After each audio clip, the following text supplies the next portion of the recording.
Hello guys, welcome to a new video. কাল প্রথম ভিডিওতে আমি ক্লাস 8 অধ্যায় 1 এসে দেখি 1.1 এর basic concept and question 2 and 3 নিয়ে আলোচনা করেছিলাম। আজকে 1.1 এর বাকি অঙ্কটি করব। Let's start. তো শুরু করি 1.1। বাকি অঙ্ক করার জন্য এক্সট্রা একটাই সূত্র রাখবে, সেটা হচ্ছে ঘরের 4 দেওয়ালের ক্ষেত্রফল বের করতে বললে সেক্ষেত্রে সূত্রটা হবে 2 ইন্টু দৈর্ঘ্য প্লাস প্রস্থ ইন্টু উচ্চতা বর্গ একক। নেক্সট 4 নম্বর প্রশ্ন দিকে দেখা যাক। 4 নম্বর প্রশ্নটা বলছে, মেহেদীর আয়তক্ষেত্রাকার বাগানের দৈর্ঘ্য 50 মিটার, প্রস্থ 30 মিটার। ওই বাগানের মাঝ বরাবর দৈর্ঘ্যের সমান্তরালে 4 মিটার চওড়া একটা রাস্তা বাগানটিকে দুটি সমান ক্ষেত্রফল বিশিষ্ট আয়তক্ষেত্রাকার খণ্ডে ভাগ করেছে। রাস্তাটির ক্ষেত্রফল নিজে একে হিসাব করি। তাহলে দেখা যাক আমাদের ছবি। দৈর্ঘ্যটা বলেছে 50 মিটার, প্রস্থটা বলেছে 30 মিটার। বলেছে দৈর্ঘ্যের সমান্তরালে 4 মিটার চওড়া রাস্তা রয়েছে। তাহলে দৈর্ঘ্যের সমান্তরাল এই জায়গাটা হচ্ছে 4 মিটার। এটা কিন্তু আমাদের রাস্তা 4 মিটার। তাহলে কোয়েশ্চেনটাতে বলেছে রাস্তাটির ক্ষেত্রফল কত। তাহলে বলো দেখি, এক্ষেত্রে রাস্তাটির দৈর্ঘ্য কত হচ্ছে? রাস্তাটির দৈর্ঘ্য হচ্ছে 50 মিটার এবং রাস্তাটির প্রস্থ হয়ে যাচ্ছে এই 4 মিটারটা। অতএব আমাকে রাস্তাটির ক্ষেত্রফল চেয়েছে, রাস্তাটির ক্ষেত্রফল হয়ে যাবে। আর আয়তক্ষেত্রের ক্ষেত্রফলের সূত্র যারা দেখোনি কালকের পাঠটা দেখে নেবে। আশা করি সবাই জানো দৈর্ঘ্য ইন্টু প্রস্থ বর্গ একক। তাহলে দৈর্ঘ্য এখানে দেওয়া রয়েছে 50 ইন্টু 4, এটা হয়ে যাবে বর্গ মিটার, সমান সমান হবে 200 বর্গ মিটার।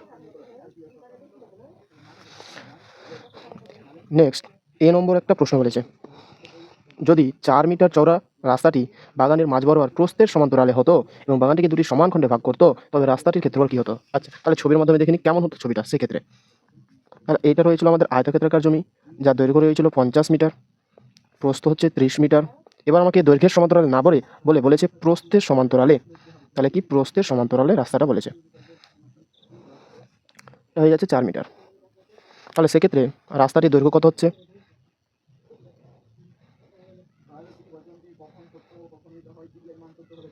ত্রিশ মিটার। রাস্তাটির প্রস্থ হয়ে যাচ্ছে 4 মিটার। অতএব সেক্ষেত্রে রাস্তাটির ক্ষেত্রফল হয়ে যাবে 30 গুণিত 4 বর্গ মিটার, 120 বর্গ মিটার। তাহলে এটা একটা অ্যান্সার আমাদের এসছে, এটা একটা অ্যান্সার আসলো। আরেকটা আমাদের বলেছে কোয়েশ্চেন বি, দেখা যাক কী বলেছে। যদি মেহেদের বাগানের মাঝ বরাবর দৈর্ঘ্য এবং প্রস্থের সমান্তরালে দুটি সমান্তরাল রাস্তা থাকতো এবং মেহেদের বাগানকে 4টি সমান খণ্ডে ভাগ করতো, তখন রাস্তার ক্ষেত্রফল কী হতো হিসেব করে দেখি। তাহলে যারা আগামী কালের ভিডিওটা দেখেছিলে তারা আশা করি বুঝতে পারছো কী বলছে কোয়েশ্চেনটা। 50 মিটার দৈর্ঘ্য, 30 মিটার প্রস্থ, দৈর্ঘ্যের সমান্তরালে এবং প্রস্থের সমান্তরালে মানে হচ্ছে এরকম। ওটা একটু ইয়ে গেল, ভুল হয়ে গেল, মানে 4টা খণ্ডে ভাগ করছিল এরকম। কিন্তু আমি একটা কনসেপ্ট কালকে বুঝিয়েছিলাম, যারা দেখোনি কাল দেখে নেবে। তাহলে এরকমভাবে বলেছিলাম আমি। তাহলে এক্ষেত্রে বলেছে এটা 50 মিটার, এটা বলেছিল 30 মিটার। এক্ষেত্রে রাস্তাটির দৈর্ঘ্য বলেছে আমাকে কত? এই যে রাস্তাটা রয়েছে চিহ্নিত অংশটা, সেক্ষেত্রে হচ্ছে 4 মিটার। তাহলে পুরো জমিটার ক্ষেত্রফল কী হয়ে যাবে? 50 ইন্টু 30 বর্গ মিটার হবে, বলেছিলাম, সমান 1500 বর্গ মিটার। এবার একটি খণ্ডের ক্ষেত্রফল বের করতে হবে। এই জিনিসটা বুঝেছিলাম, একটি খণ্ডের ক্ষেত্রফল সেম সূত্র পড়বে, কী পড়বে? দৈর্ঘ্য ইন্টু প্রস্থ বর্গ একক। তাহলে এক্ষেত্রে আমাকে দৈর্ঘ্য বের করতে হবে, প্রস্থ বের করতে হবে। কালকে বুঝেছিলাম এক্ষেত্রে দৈর্ঘ্য হবে 50 মাইনাস 4/2। তাহলে কত হয়ে যাচ্ছে? 50 থেকে 4 বাদ দিলে 46/2 মানে হয়ে যাচ্ছে 23 মিটার, একবারই করে দিলাম। এক্ষেত্রে প্রস্থটা কত বেড়ে যাবে? 30 মাইনাস 4/2 মানে কত? 13 মিটার হবে। 30 থেকে 4 বাদ দিলে 26/2, 13 মিটার। তাহলে সেক্ষেত্রে দৈর্ঘ্য হয়ে যাচ্ছে 13 ইন্টু 23 ইন্টু 13 বর্গ মিটার। তাহলে এটাকে যদি আমি গুণ করি তাহলে কত হয়ে যাবে? 23 ইন্টু 13। কালকে একটা বলেছিলাম শর্ট ট্রিক, কি এভাবে গুণ এবং এভাবে যোগ। 3 3 9, 3 2 6, 3 1 3, 6 3 9, 2 1 2, 299, 6 3 9 2, তাহলে 299 বর্গ মিটার। এটা হচ্ছে আমাদের একটি খণ্ডের ক্ষেত্রফল, কিন্তু আমাদের কটা খণ্ড সৃষ্টি হয়েছে? 4টা খণ্ড। তাহলে 4টি খণ্ডের ক্ষেত্রফল বের করতে হবে। অতএব 4টি খণ্ডের ক্ষেত্রফল সমান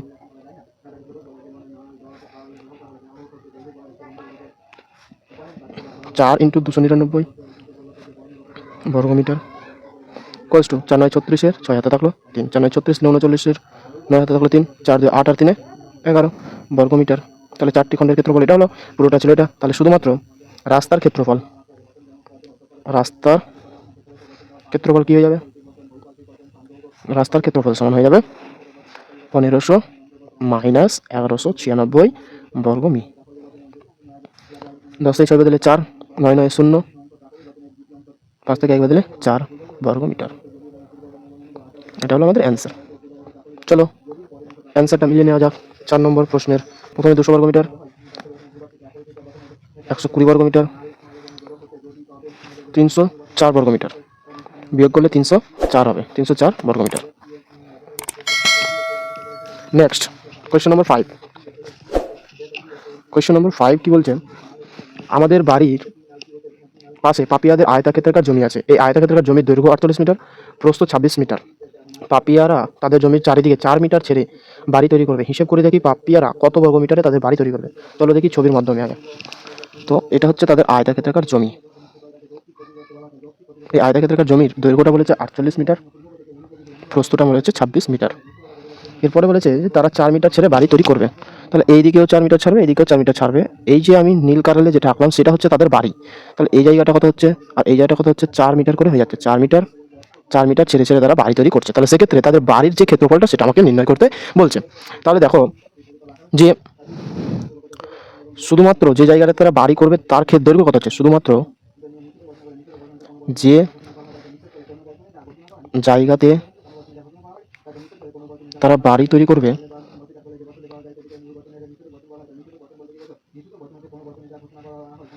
তার দৈর্ঘ্য কত হবে? নিশ্চয়ই 48 হবে না, কারণ এইদিকেও 4 ছেড়েছে, এদিকেও 4 ছেড়েছে। তাহলে কত হবে? 4 - 4 মিটার হবে।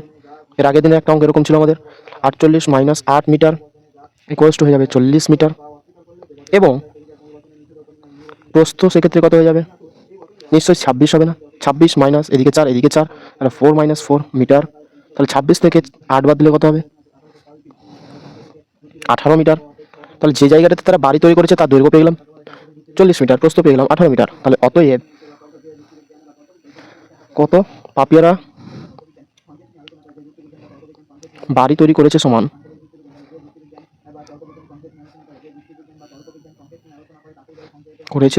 দৈর্ঘ্য ইন্টু প্রস্থ করলেই হয়ে যাবে বর্গমিতে। তাহলে হয়ে যাচ্ছে 4 × 72, 720 বর্গমিটার এরিয়াতে তারা কি করেছে? বাড়ি তৈরি করেছে। This is the answer. দেখা যাক আমাদের অ্যান্সারটা কি রয়েছে। 5 নম্বর কোয়েশ্চেনের অ্যান্সার 720 বর্গমিটার। নেক্সট 6 নম্বর অঙ্ক। দেখো একটা অনেক বড় অঙ্ক। তাহলে 6 নম্বর অঙ্ক কিন্তু খুব সহজ একটা অঙ্ক। 6 নম্বর কি বলতে চেয়েছে? যে আমার ভাই দীপু একটি আয়তাক্ষেত্রাকার কাগজের পুরোটাই ছবি এঁকেছে যার দৈর্ঘ্য 15 সেমি এবং প্রস্থ 8 সেমি। যদি দীপু আয়তাক্ষেত্রাকার কাগজের প্রস্থ একই রেখে দৈর্ঘ্য দ্বিগুণ করতো তবে ছবির ক্ষেত্রফলে কি পরিবর্তন হতো হিসেব করি। তাহলে দেখো দেখি ছবিটা হবে এরকম। যার দৈর্ঘ্য বলে দিয়েছে আমাকে 15 সেমি এবং প্রস্থ বলে দিয়েছে 8 সেমি। তাহলে ছবিটির প্রাথমিক দৈর্ঘ্য কত পেয়ে যাচ্ছি? প্রাথমিক দৈর্ঘ্য হয়ে যাচ্ছে আমাদের 15 সেমি। ছবিটির প্রাথমিক প্রস্থ কত হচ্ছে? 8 সেমি। অতএব ছবিটির প্রাথমিক ক্ষেত্রফল, আর সূত্র লেখার প্রয়োজন নয়, সবাই আমরা সূত্র জানি, দৈর্ঘ্য গুণ প্রস্থ। শুধুমাত্র এখানে বর্গ মিটারের নয় সেমি হয়ে যাবে। তাহলে 15 × 8 করলে কত হয়? 120 বর্গ সেমি। এটা হয়ে গেল আমাদের প্রাথমিক ক্ষেত্রফল। এবার 1 নম্বর প্রশ্নটা কি বলতে চেয়েছে? নম্বর প্রশ্নটা বলতে চেয়েছে যদি দীপু আয়তাক্ষেত্রাকার কাগজের প্রস্থ একই রেখে দৈর্ঘ্যটা দ্বিগুণ করতো তাহলে ক্ষেত্রফলে কি পরিবর্তন হতো। তাহলে ছবিটির দৈর্ঘ্যটাকে কি করেছে সে? দ্বিগুণ করলে দৈর্ঘ্য দ্বিগুণ করলে দৈর্ঘ্য কত হবে? নিশ্চয়ই সবাই জানে 15 × 2 = 30 সেমি হবে। কিন্তু ছবিটির প্রস্থ একই রেখেছে, প্রস্থ একই রাখলে প্রস্থ কত হবে? 8ই হবে। অতএব এখন ক্ষেত্রফল ক্ষেত্রফল কত হয়ে যাবে? 30 গুণিত 8 বর্গ সেমি। এটা গুণ করলে দেখো 240 বর্গ সেমি। 240 বর্গ সেমি মানে 40 বর্গ সেমি পেলাম। এটা মানে আমি কি লিখতে পারি? 2 ইন্টু 120 বর্গ সেমি। তাহলে 120টা ছিল প্রাথমিক ক্ষেত্রফল। অতএব কি হয়ে গেল? প্রাথমিক ক্ষেত্রফলের দ্বিগুণ হয়ে গেল। দৈর্ঘ্য দ্বিগুণ করলে ক্ষেত্রফল পূর্বের দ্বিগুণ হয়ে যাবে।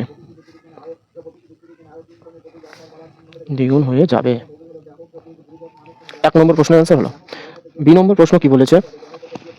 যদি দৈর্ঘ্য একই রেখে প্রস্থটাকে দ্বিগুণ করতো, তাহলে দৈর্ঘ্য একই রাখলে দৈর্ঘ্য হবে কত? দৈর্ঘ্য একই থাকলে দৈর্ঘ্য সমান 15 সেমি হবে। প্রস্থটাকে দ্বিগুণ করেছে, প্রস্থ দ্বিগুণ করলে প্রস্থ কত হয়ে যাবে? 8 ইন্টু 2 সমান 16 সেমি। অতএব এক্ষেত্রে ক্ষেত্রফল কি হয়ে যাবে? 15 ইন্টু 16 বর্গ সেমি। ঠিক, আমি যদি গুণ করি তাহলে কি হবে? 15 ইন্টু 16, 5 6 30 শূন্য, হাতে থাকলো 3, 5 থেকে 5 6 11 আর 3 14, 1 1 1 আর হাতে রেখে 2, 240 বর্গ সেমি। এটাকেও আমি সেমভাবে লিখতে পারি 2 ইন্টু 120 বর্গ সেমি। অতএব যে লিখে নেব,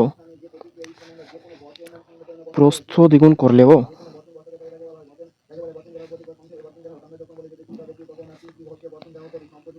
ক্ষেত্রফল পূর্বের দ্বিগুণ হবে।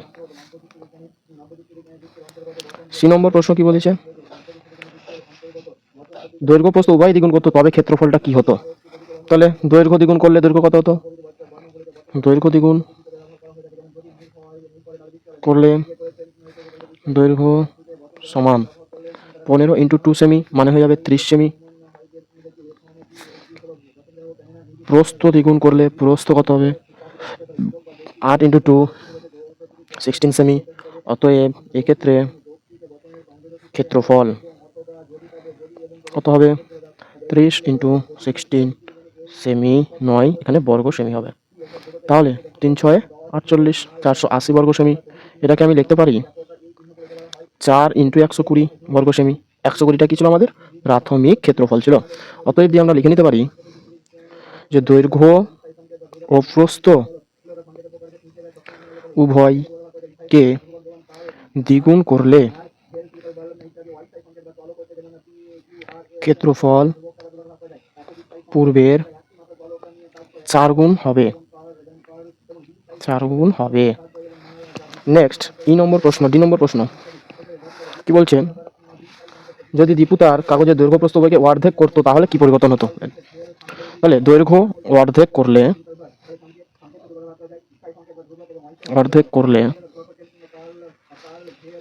দৈর্ঘ্য কত হয়ে যাবে? 15/2 সেমি। প্রস্থকেও অর্ধেক করেছে, প্রস্থকে অর্ধেক করলে প্রস্থ কত হয়ে যাবে? 8/2 মানে এটা তো হয়ে যাবে 4 সেমি। অতএব এক্ষেত্রে ক্ষেত্রফল কি হয়ে যাচ্ছে?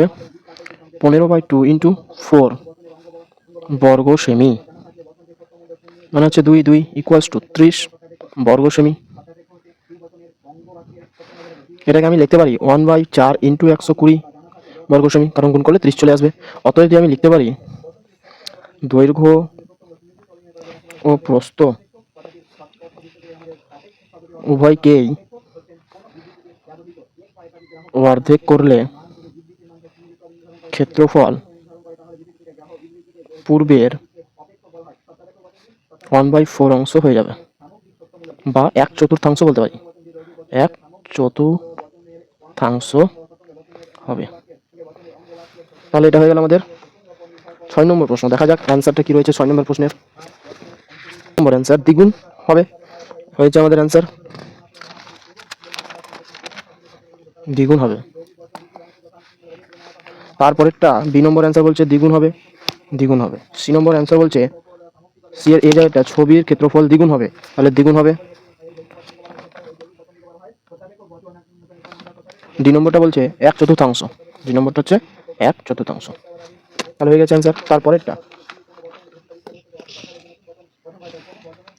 7 নম্বরটা আমাদের কোনো প্রয়োজন নাই, অঙ্ক জীবনে আসবে না। 8 নম্বর প্রশ্নটা দেখা যাক।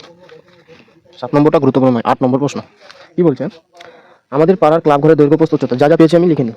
ক্লাব ঘরের দৈর্ঘ্য যা যা বলেছে সেটা লিখে নিই। ক্লাব ঘরের দৈর্ঘ্য সমান 7.2 মিটার, ক্লাব ঘরের প্রস্থ সমান 5.5 মিটার, ক্লাব ঘরের উচ্চতা সমান 4.2 মিটার। তারপরে ঘরে 3 মিটার লম্বা, এত মিটার চওড়া একটি দরজা রয়েছে, তাহলে লিখে নিই আগে। একটি দরজার দৈর্ঘ্য ইকুয়ালস টু বলেছে 1.3 মিটার দৈর্ঘ্য, একটি দরজার প্রস্থ 1.5 মিটার এবং দুটি জানালা আছে। একটি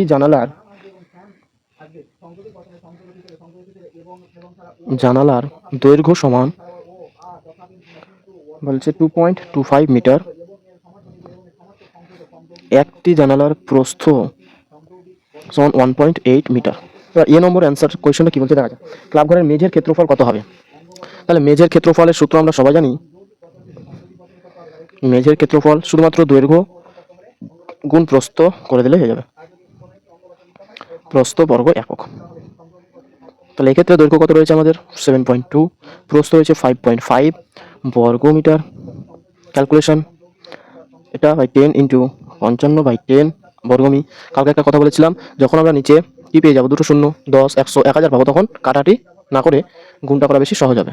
তাহলে 72 গুণিত যদি 55 করে নিই, তাহলে কত হচ্ছে 5 2 10 শূন্য, হাতে থাকলো 1, 5 7 35, 5 2 10, 35 আর 10 45, আর হাতে রেখে 46 6, হাতে থাকলো 4, 5 7 35 4 39। তাহলে 3 9 6 0, আর নিচেরটা যদি আমি গুণ করি তাহলে 100 হবে বর্গমি। এটা শূন্য কেটে যাবে, একটা দশমিক ট্রান্সফার হবে, 39.6 বর্গমি হয়ে যাবে আমাদের মেঝের ক্ষেত্রফল। তারপরে বলেছে মেঝে সিমেন্ট করতে প্রতি বর্গ মিটারে, মানে মেঝে সিমেন্ট করতে 1 বর্গমিতে খরচ হয়, 1 বর্গমিতে খরচ হয় সমান 62 টাকা। তাহলে আমাদের কত সিমেন্ট রয়েছে, এত বর্গমিটার মোট রয়েছে, খরচ কত হবে 62 গুণিত 39.6 টাকা। এটাকে এই পেজে যদি আমি ক্যালকুলেশন করি তাহলে কি হচ্ছে 62 ইন্টু 39.6 টাকা, এটা হচ্ছে আমাদের ক্যালকুলেশন বাই 10 টাকা। আবার যদি আমি গুণ করি তাহলে কত হচ্ছে 396 গুণিত 62, 6 দিয়ে 12 দিয়ে থাকলে 1 9 দিয়ে 18 19 9 থাকলে 3 দিয়ে 6 রেখে 7, 6 6 36, সাথে থাকলো 3, 6 9 54, 3 57, হাতে থাকলো 5, 318 আর 5 23, 9 4 15 5 থাকলো 7 7 14, 15 5 হাতে থাকলো 1 4 2, মানে হয়ে যাচ্ছে 24,552/10 টাকা। এটাকে লেখা যেতে পারে 2455.2 টাকা খরচ হচ্ছে। এটা হলো আমাদের 1 নম্বর অ্যান্সার। নাম্বার বি কি বলতে চাইছে, এটা হচ্ছে একটা অ্যান্সার। দরজা ও জানলা বাদে ভিতরের 4 দেওয়ালের ক্ষেত্রফল হিসাব করি। ভিডিওর প্রথমে বলেছিলাম আমি যে 4 দেওয়ালের ক্ষেত্রফলের সূত্র ছিল, কি ছিল, ঘরের 4 দেওয়ালের ক্ষেত্রফলের সূত্র ছিল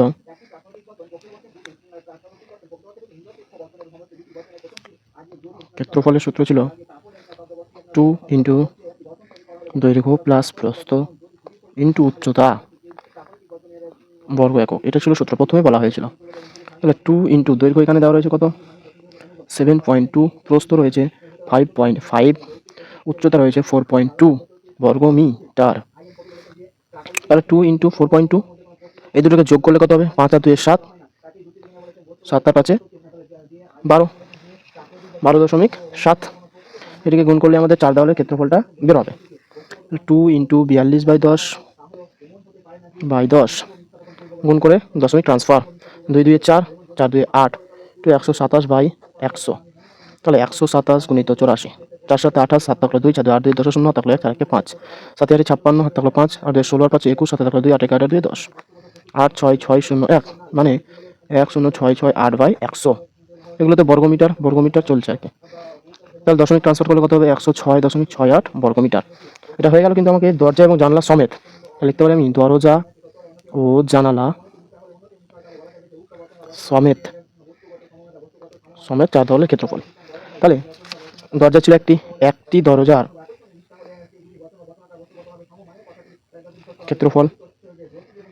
ডেটাটা যদি আগে তোমরা দেখে নাও তাহলে সুবিধা হবে, কারণ একটা দরজার বলে দিয়েছিল আমাকে 3 মিটার লম্বা 1.5 মিটার চওড়া, তাহলে একটা দরজার ক্ষেত্রফল নিশ্চয়ই এটাই হবে বর্গমি। তাহলে এটা কত হবে হিসাব করলে 3 8 54 হয়, তো 5.4 বর্গমি হবে। এবং দেখো একটি জানালার ক্ষেত্রফল কত হবে? জানালার ক্ষেত্রে বলেছিল যে 2.25 হচ্ছে মিটার লম্বা ইন্টু 1.8 হচ্ছে আমাদের চওড়া, এটা হবে বর্গমিটার। তাহলে সেক্ষেত্রে জানালা ছিল 2টি, তাহলে 2টি জানালার ক্ষেত্রফল হবে 2 ইন্টু 2.25 ইন্টু 1.8 বর্গমিটার। এটাকে আমাকে ক্যালকুলেশন করতে হবে। 2 ইন্টু 225 বাই 100 ইন্টু 18 বাই 10 বর্গমিটার। তাহলে এটা করলে কত হবে? 18 দিয়ে 36 ইন্টু 225 বাই 1 2 3, তাহলে 225 গুণিত 36 5 6 23 0, তাহলে 3 6 12 3 15 5 থাকলে 1 12 রেখে 13 3 5 15 5 থাকলে 3 দিয়ে 6 রেখে 7 3 দিয়ে 6 0 5 5 10 0 থাকলে 1 7 3 10 11 রেখে থাকলে 1 6 7 রেখে 8 1 2 3 2 0 2 0, তাহলে এটা হয়ে যাচ্ছে 8.1 বর্গমি।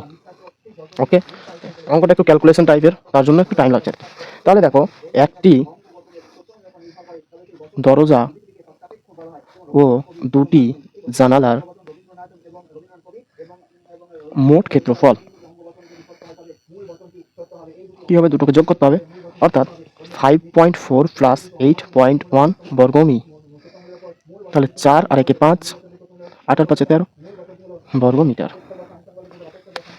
তাহলে কি বলেছিল? দরজা জানলা বাদে 4 দেওয়ালের ক্ষেত্রফল কত? তো দরজা ও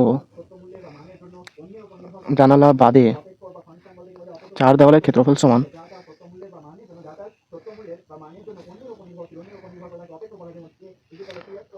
দরজা জানলা সমেত ছিল 106.68 মাইনাস 13.5 বর্গমি। দশমিকের বিয়োগ দেখে নাও, 106.68 13.5, তাহলে এটা 8 6 থেকে 5 তাহলে 1 6 থেকে 3 তাহলে 3 9, তাহলে 93.18 বর্গমিটার। কে এটা হচ্ছে আমাদের একটা অ্যান্সার। নেক্সট সি নম্বর কি বলতে চাইছে? সি নম্বর বলতে চাইছে ঘরের ভিতরে ছাদের ক্ষেত্রফল। তাহলে মেঝের ক্ষেত্রফল সমান সমান কি হয়ে যাবে? আয়তক্ষেত্রের ক্ষেত্রে মেঝের ক্ষেত্রফল যা ছাদের ক্ষেত্রফল তাই। যেহেতু আমরা 1 নম্বর প্রশ্নটাতে মেঝের ক্ষেত্রফল বের করেছি, অতএব এখানে ডাইরেক্ট লিখতে পারি আমি ছাদের ক্ষেত্রফল সমান ছাদের ক্ষেত্রফল সমান 1 নম্বরে যেটা বের করেছি আমি মেঝের ক্ষেত্রফল 39.6 বর্গমি, 40.6 বর্গমি।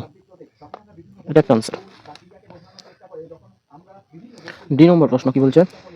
প্রতি বর্গমিটার 12 টাকা হিসেবে দরজা জানলা বাদে ঘরের ভিতরের দিকে 4 দেওয়াল ও ছাদ চুনকাম করতে কত খরচ পড়বে? তাহলে দেখো দরজা জানলা বাদে আমাদের 4 দেওয়ালের ক্ষেত্রফল বের করা রয়েছে। তাহলে দরজা ও জানলা বাদে 1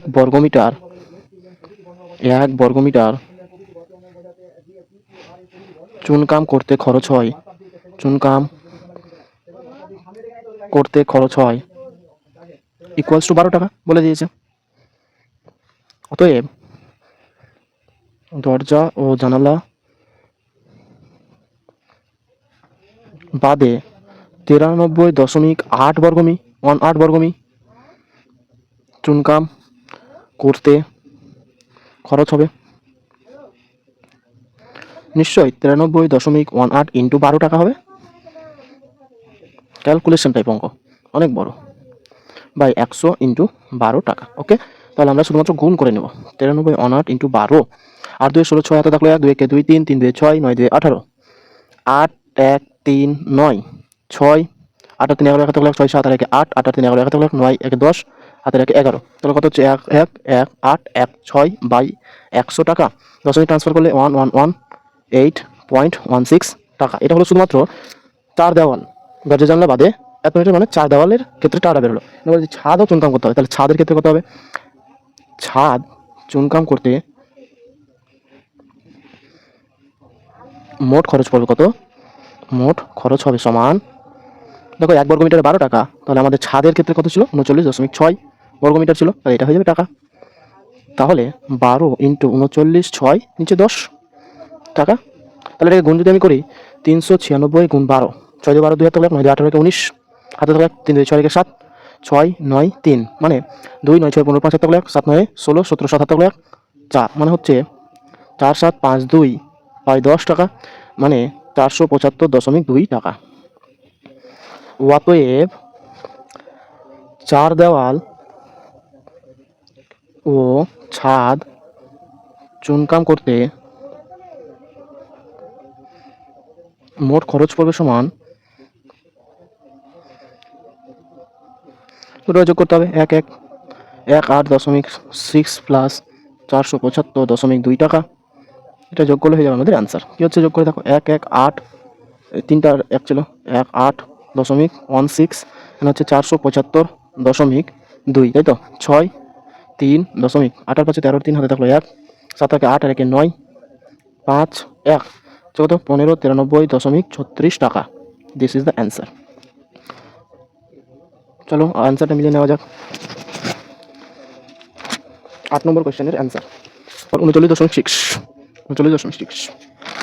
2455.20, ঠিক। তারপর হচ্ছে 93.18, তারপর হচ্ছে 39.6, তারপর ডি হচ্ছে 1593.36। তো বন্ধুরা, যেহেতু 8 নম্বর অঙ্কটা একটা ব্রড ক্যালকুলেশন টাইপ, তাই একটু অনেক টাইম লাগলো, ধৈর্য ধরে তোমরা ক্যালকুলেশন আস্তে আস্তে করবে, নয়তো অঙ্কটাতে অনেক ভুলে যাবে। Thank you for watching.